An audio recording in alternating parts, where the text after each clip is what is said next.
The lights above seemed hotter than usual, the stage brighter, the silence sharper. Then Candace Owens leaned forward. Her timing was perfect. She snapped her words like a whip, a rapid-fire barrage of talking points honed to wound, not persuade. Each sentence landed like a punchline delivered with the confidence of someone who had already decided she had won. The crowd reacted instantly. Gasps, shouts, laughter. And then she said it. That word she wields like a trophy. Destroyed. The smirk that followed wasn't just a smile, it was a declaration. In her world, volume and speed are victory. Mockery is a form of currency. Her grin told the audience, "This debate is mine." The cameras, of course, loved it. That smirk became their magnet. Her body language radiated triumph, her gestures punctuating each jab as though she had landed the final blow. Viewers at home felt the pull of the spectacle, the outrage mingling with fascination. Yet amidst the ripples of noise, the real story was quietly unfolding across the stage. Jasmine Crockett didn't blink. Her back remained straight, her expression steady, her hands resting calm on the table. She didn't interrupt. She didn't rush. She let the storm of mockery churn around her, eyes fixed forward with the kind of stillness that says, "I've weathered worse." The audience didn't know it yet, but the dynamic had flipped. Owens had revealed her full hand, and as the crowd roared louder, Jasmine Crockett finally leaned toward the microphone, ready to shift the balance of power. What unfolded on that stage wasn't simply one personality sparring with another. It was the embodiment of two Americas colliding. Candace Owens thrives on her carefully crafted brand, the truth-telling conservative who positions herself as fearless, brash, unwilling to bow to political correctness. She relishes that image as a disruptor, a provocateur, a mouthpiece for those who mistake mockery for strength. To her, debates are contact sports, and humiliation is the scoreboard. But Jasmine Crockett enters the arena carrying something entirely different. She is not just a congresswoman sparring on a panel. She is a civil rights attorney shaped by courtroom battles, a grassroots leader who has stood alongside ordinary people denied justice, and a daughter tethered to a family story steeped in sacrifice. Every argument she makes, every principle she defends, isn't auditioned for applause.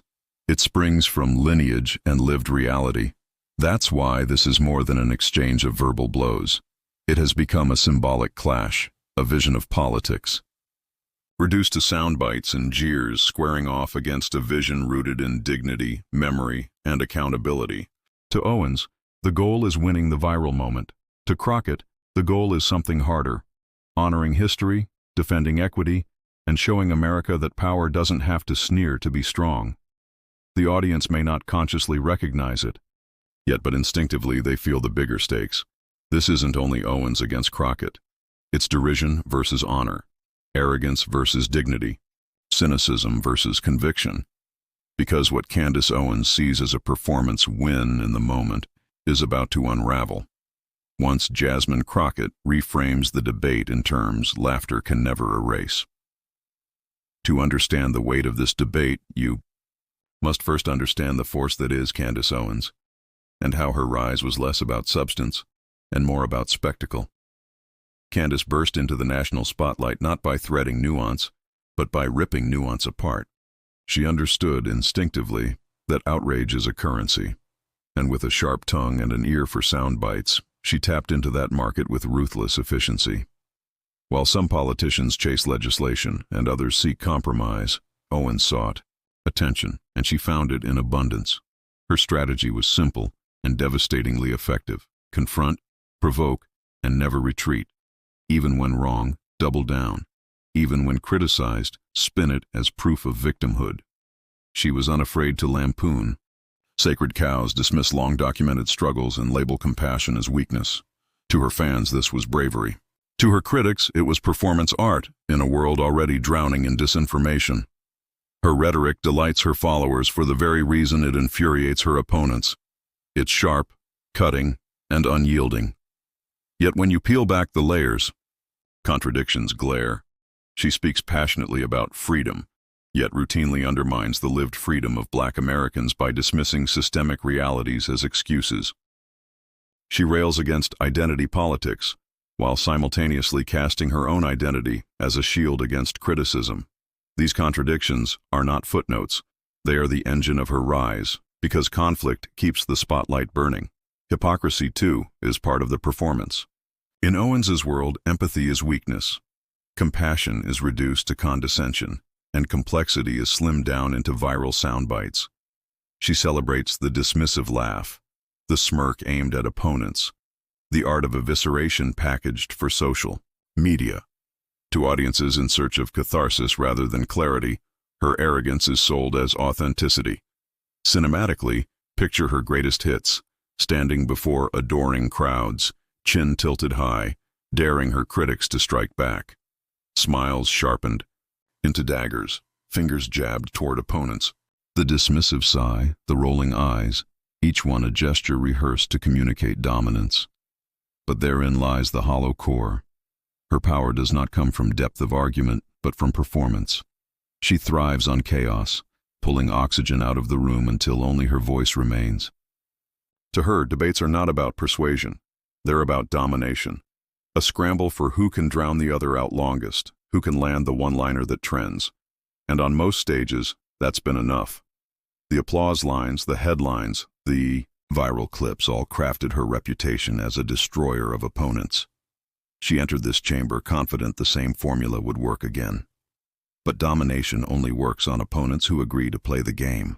What happens when she faces someone who does not yield to chaos? Someone who knows that silence, dignified, heavy silence, can be more devastating than the sharpest insult? And that is precisely the wall she's about to hit. Long before Jasmine Crockett ever stepped onto a debate stage or raised her voice in the House chamber, her story was being written in the everyday lessons of her childhood. She grew up in Texas with values that may have sounded simple on paper, but were profound in practice. Justice is not negotiable, service is a duty, and hard work is the only path worth walking. These weren't just words repeated at the dinner table. They were the blueprint her parents laid brick by brick, tested against life's difficulties. Her father embodied those ideals through service in Vietnam. He came back changed, like so many soldiers, carrying invisible scars and stories too heavy to tell. He wasn't one to parade his sacrifice, and that silence taught Jasmine even more than long speeches could have. Patriotism wasn't loud. Honor wasn't smug. Service wasn't something you used for applause. It was something you carried quietly, with humility. When he did leave a piece of himself behind in words, it was in the form of a letter written from the heart of the war zone. A fragment of history that defined more about courage than any soundbite ever could.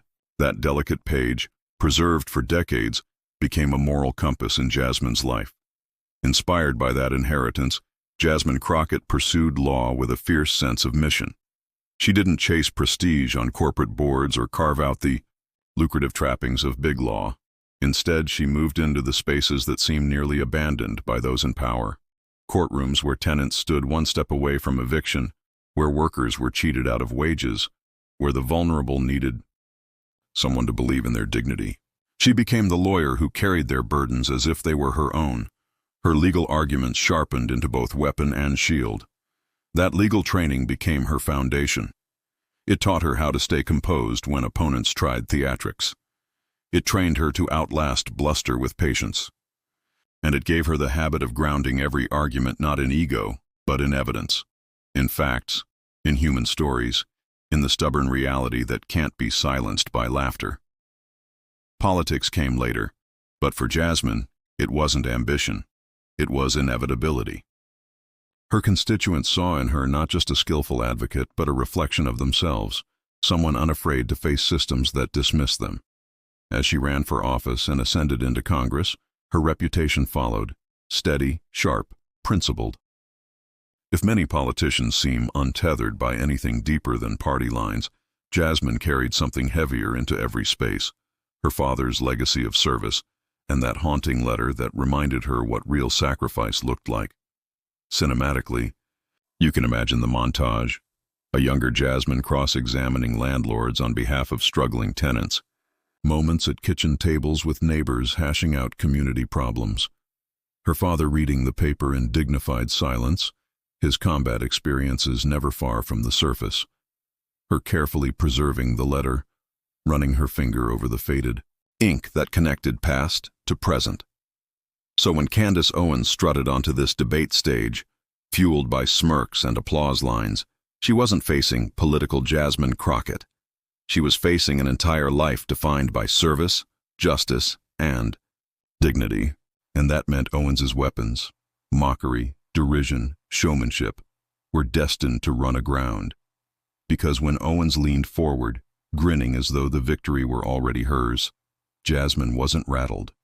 She sat still, anchored, and with that same quiet resolve her father had carried in the jungles of Vietnam, she readied herself, not to fight with mockery, but to answer with legacy. The debate floor had turned into an amphitheater. Candace Owens knew exactly what she was doing. Her barbs came in rapid succession, sharpened for maximum sting. Each insult landed with choreographed precision. She smirked at Jasmine Crockett's calm presence, cutting her sentences with little jabs designed to provoke, phrases clipped into sound bites that would sing on Twitter, engineered to delight cheering fans at home. The audience reacted on cue. Laughter spilled out, gasps followed even sharper remarks, and the occasional wordless cheer filled the air. Owens thrived under the noise, each reaction feeding her momentum. She strutted verbally, pacing her tone with the confidence of someone who believes dominance alone defines victory. But across from her, Jasmine Crockett sat unmoved. She didn't flinch. She didn't leap to interject. With each insult hurled in her direction, she simply let the silence gather around her. The louder Owens became, the quieter Crockett seemed, and paradoxically, that quiet started commanding more attention than the barrage itself. The tension built visibly. Some audience members who moments earlier laughed began shifting in their seats. The rhythm of Owens' jeers, once effortless, began to feel repetitive under the growing weight of Crockett's composure. The silence, far from weakness, grew heavy, magnetic, pulling the room into it. It was the kind of anticipation you feel before a summer storm breaks, the air thick, something humming just above hearing. The cameras panned from Owens's animated gestures to Crockett's stillness, capturing the starkest of contrasts, performance versus patience. Every audience member could sense it. This wasn't stalling, this was timing. Crockett wasn't withholding because she was lost for words. She withheld because she knew power comes not just from what you say, but when you say it. And then it happened. As the noise of Owens's monologue reached its zenith, Crockett slowly lifted her hand, calm, unhurried. The crowd stilled as though an invisible switch had been pulled. The chaos collapsed into silence. Every camera angle tightened, every breath caught, because now it was her turn, and anticipation was absolute. The chamber was frozen in anticipation as Jasmine Crockett lifted her hand for silence. Owens leaned back, clearly convinced she owned the stage, her smirk still crowning her face like a trophy. But in that silence, heavy, deliberate, humming with expectation, Crockett's voice cut through, low at first, almost conversational. She did not match Candace's volume. She didn't need to. Her tone carried a different kind of authority, the kind born not from showmanship, but from lived reality. "Laughter is easy," she began. "But sacrifice? Sacrifice is hard." Words landed with a thud, pulling the room downward. Suddenly it wasn't a debate anymore, it was testimony. She wove in her father's story, recalling nights when he was thousands of miles away in the jungles of Vietnam, writing letters home under the hiss of gunfire and rain. She painted the image of a young soldier counting days, praying not for applause but for survival. Her cadence never rushed, each line unfurled like thunder rolling in slow motion, steady and inevitable. She spoke of patriotism, not the kind bounded by bumper stickers or applause lines, but the kind anchored in blood, in duty, in families who bear the weight of folded flags. The audience, moments earlier feeding on jokes, now sat utterly still. Murmurs of agreement rippled. Heads began to nod. At the back of the room, a clap erupted in defiance of the silence before being swallowed by awe. Owens shifted in her chair. The smirk faltered as Crockett's narrative pushed her farther into irrelevance. The sharp one-liners Owens fired so effortlessly suddenly seemed hollow, paper-thin against the gravity of Crockett's truth. Jasmine pressed on, weaving equity and justice into her father's legacy, connecting his sacrifice to a larger, moral charge, to honor service with compassion, to confront arrogance with dignity, to measure strength not by mockery, but by who carries others through hardship. By her final lines, the entire energy of the debate had inverted. Where once the crowd laughed with Candace Owens, now they leaned forward into every syllable spilling from Jasmine Crockett's lips. And when she stopped, when the last word hung in the air, there was no laugh, no cheer, no interruption. Only silence, sharp and searing, filling the stage like a verdict. What began as a heated debate in one room instantly burst through the walls and spilled onto every screen in America. By the time the stage lights dimmed, the internet had already seized the moment. Fast-moving, relentless, unforgiving. Within minutes, short clips of Jasmine Crockett's calm takedown overshadowed every zinger Candace Owens had delivered. The hashtags told the story better than any headline could. Crockett clapback. Owens speechless. Honor over mockery. They surged to the top of trending lists, carrying Crockett's steady voice far beyond the chamber. Memes followed with ruthless efficiency. One compared the two split screen, Owens frozen mid-smirk, Crockett poised with unwavering composure. Caption: Noise versus truth. Another showed Crockett holding a microphone like a sword, while Owens sat blurred into the background. Even those who hadn't watched the exchange felt as though they had, thanks to the viral shorthand of internet humor. Then came the veterans. Organizations released statements praising Crockett for centering sacrifice above noise. Posts from military families, sharing their own letters and folded flag memories, flooded timelines. For them, this wasn't just politics, it was personal. They connected her father's story to their own, amplifying the message: service deserves respect, not sarcasm. Cable networks replayed the clip on loop. Panels of commentators dissected Owens's unraveling body language, noting how the smirk evaporated when dignity walked into the room.